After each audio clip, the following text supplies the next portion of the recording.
Bonjour à tous, ici le réalisateur. Avatar 2 sort bientôt dans les salles. J'ai 5 raisons à vous partager qui pourraient faire de ce film un succès incroyable. J'ai fait la même vidéo sur ma chaîne avec les 5 raisons qui pourraient faire d'Avatar 2 un flop intersidéral, parce que c'est une possibilité.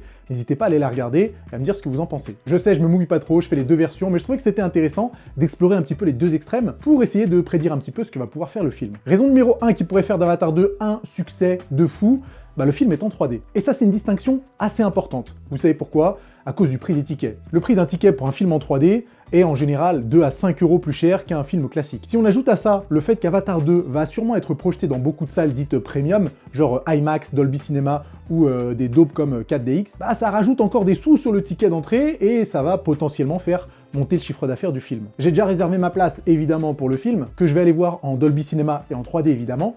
Il me semble que j'ai payé 22 ou 23 €, c'est dans un pâté. Imaginez le délire, 22 à 23 € pour une place de cinéma. C'est énorme. Et du coup, forcément, ça a plus de chances de se répercuter sur le chiffre que va faire le film au box-office mondial. C'est probablement aussi pour ça que James Cameron nous saoule pour aller voir le film au cinéma. Parce que forcément, quand on va le voir au cinéma, on va aller le voir en 3D et potentiellement dans une salle premium.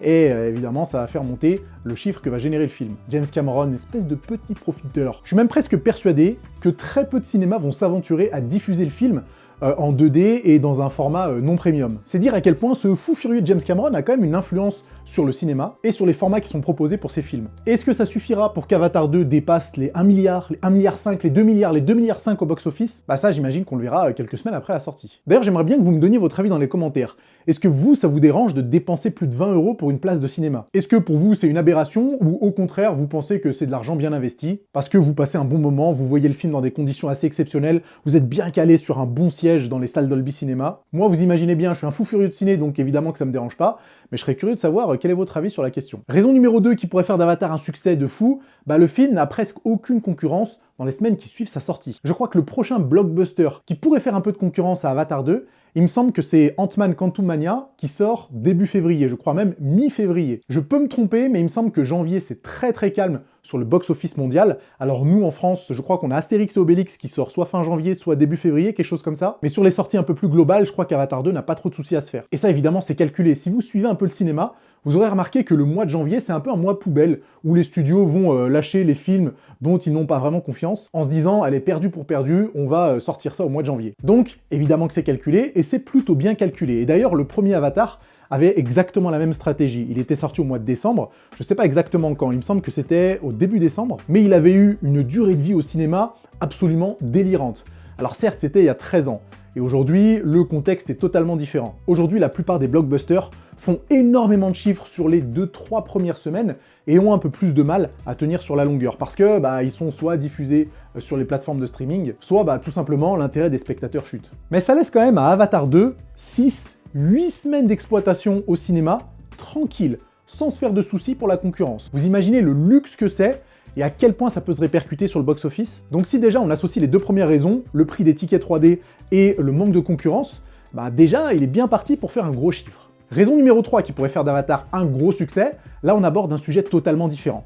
C'est qu'Avatar peut plaire à tout le monde. C'est pas vraiment un film qui appartient à une franchise. Alors certes, c'est une suite, mais contrairement au film du MCU par exemple, c'est pas un film qui s'inscrit dans une suite logique de films. Avatar 2, vous avez juste besoin d'avoir vu Avatar 1. Et comme à peu près toute la planète a vu le premier, là du coup niveau continuité, il n'y a pas trop de soucis à se faire. Si on jette un œil aux derniers films qui ont fait des gros scores au box-office mondial, c'est des films qui appartiennent à une franchise qui ne plaisent parfois qu'à une seule partie de la population. Clairement, le MCU, ça plaît pas à tout le monde. Même si Avengers Endgame a fait des scores délirants, vous savez bien que c'est en partie grâce à tous les films qu'il y avait avant, tous ces films qui ont fait monter la pression et qui ont fait de la sortie du film un événement exceptionnel. Mais les autres films qui sont dans le club des 2 milliards, c'est des trucs comme Star Wars. Tout ça pour dire que Avatar 2, tout le monde peut aller le voir au cinéma. Concrètement, ça veut dire que vous ayez 8 ans, 18 ans, 28 ans, 48 ans, 68 ans, vous pouvez aller voir Avatar et y trouver votre compte. Et ça évidemment, James Cameron est bien au courant, et il fait évidemment exprès d'aborder des thèmes universels dans lesquels tout le monde peut se retrouver. C'est pour ça que, d'après les trailers, on a le thème évidemment de l'amour entre les deux personnages principaux, Jake et Neytiri, mais aussi de l'amour entre les personnages adolescents du film, les enfants de Jake et Neytiri, qui vont rencontrer les adolescents de la tribu de l'eau. Désolé, je connais pas leur nom. Après, il y a évidemment le thème de la famille, le thème de l'exil. À tous les coups, il y a un personnage principal qui va mourir, donc ça va aborder le thème de la perte, de la mort. Donc réellement, Avatar, quel que soit votre âge, Et quelle que soit votre couleur de peau aussi, j'ai envie de dire, parce que, encore une fois, James Cameron, il est toujours malin, hein. Si ces personnages sont bleus et pas d'une autre couleur, c'est pour que virtuellement tout le monde puisse s'y identifier. Je sais que c'est assez dommage de dire ça, hein, parce que théoriquement, n'importe quel film devrait pouvoir résonner chez n'importe quelle communauté ou couleur de peau, mais force est de constater, on l'a vu avec Black Panther 2, c'est pas toujours le cas. Donc ça, c'est un gros avantage pour Avatar 2. Raison numéro 4, peut-être un peu différente celle-là. Le film n'a pas été spoilé dans les différents teasers et bandes annonces, ce qui n'avait pas été le cas pour le premier Avatar. Vous vous rappelez que l'histoire avait complètement été spoilée dans la dernière bande annonce. Bon après, pour ce qu'il y avait à manger dans l'histoire, on s'en fout un petit peu, mais là dans le 2, on connaît pas grand chose de l'intrigue. On sait juste que les humains vont revenir sur Pandora, et qu'ils vont sûrement attaquer les navires à gros coups de lance-flammes. Ok, certes, Jake, Neytiri et leurs enfants vont être obligés de s'exiler, mais c'est tout ce qu'on sait, on sait pas exactement quel sera le rôle de leurs enfants, on sait pas exactement quel sera le rôle de Spider, le fils adoptif de Jake et Neytiri, le fils humain qu'on a vu dans la première bande-annonce. Il semblerait, selon certaines rumeurs, qu'il ait vraiment un rôle, mais très important dans l'intrigue, mais son rôle on le connaît pas. Et ça c'est plutôt cool. Il faut noter aussi qu'il y a certains personnages principaux qu'on n'a pas entendu parler, genre le personnage de Kate Winslet et le colonel Quaritch qu'on a à peine aperçu dans les bandes annonces. On sait pas quels seront leurs rôles, on sait pas comment ils vont intervenir dans l'histoire. Tout ça pour dire que les secrets qu'il y a autour de l'histoire vont probablement contribuer à attiser la curiosité des personnes qui seraient encore dans le doute quant à voir Avatar 2. En tout cas, perso, ça marche très bien sur moi. Alors je sais que je suis pas objectif parce que de toute façon, je serais allé le voir même si l'intrigue avait été spoilée dans les bandes annonces, mais j'ai l'impression que là, on a plutôt une stratégie qui ressemblerait justement à Avengers Endgame. Vous vous rappelez d'Avengers Endgame, un film qui dure 3 heures, et on a vu que quelques dizaines de secondes dans les différentes bandes annonces. Le film n'avait pas du tout été spoilé, et à condition d'avoir vu le film sur les premières séances, pour éviter tous les spoils des réseaux sociaux, je pense que la plupart d'entre vous ont été surpris quand ils ont découvert tout ce qui se passait dans Avengers Endgame. En tout cas, moi j'étais surpris, agréablement surpris, et peut-être qu'on va avoir un peu la même chose avec Avatar 2, qui je vous le rappelle,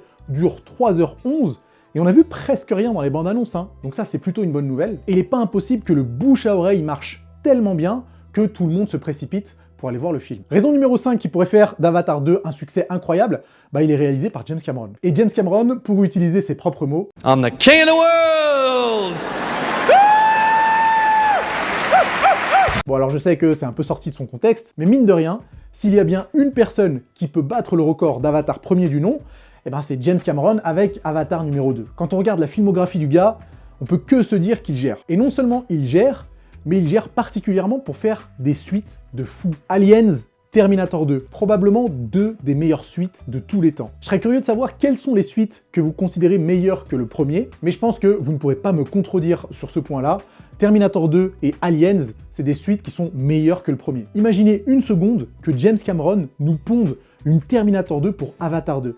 Et que ça devienne un classique incroyable. Après tout, c'est pas impossible, hein. On connaît rien de l'histoire, on a presque rien vu du film. Alors après, j'avoue que c'est ce que j'espère secrètement. Et on a encore que quelques jours à patienter pour savoir si ça va être vrai ou faux. Mais dites-vous bien que si les studios de ciné ont confié à James Cameron, je sais pas moi, 500 millions de dollars, ce qui pourrait être le budget du film, et lui ont donné la permission de filmer Avatar 3, qui est filmé complètement, hein. Ce niveau de confiance, mine de rien, il est quand même révélateur de la capacité de James Cameron à se surpasser et à faire d'Avatar 2 le premier succès mondial. J'émettrai quand même quelques réserves, hein, et ça j'en parle dans ma vidéo qui pourrait faire d'Avatar un flop intersidéral. Mais avec tout ça, on a quand même de quoi spéculer un tout petit peu, et je serais vraiment curieux d'avoir votre avis sur la question. De toute façon, il y a un truc qui est très cool, c'est que dans quelques jours, voire quelques semaines, on verra si je me suis complètement trompé sur la question. Si c'est le cas, n'hésitez pas à me le faire savoir dans les commentaires. Ok, c'est tout pour aujourd'hui, et je reviendrai pour d'autres vidéos.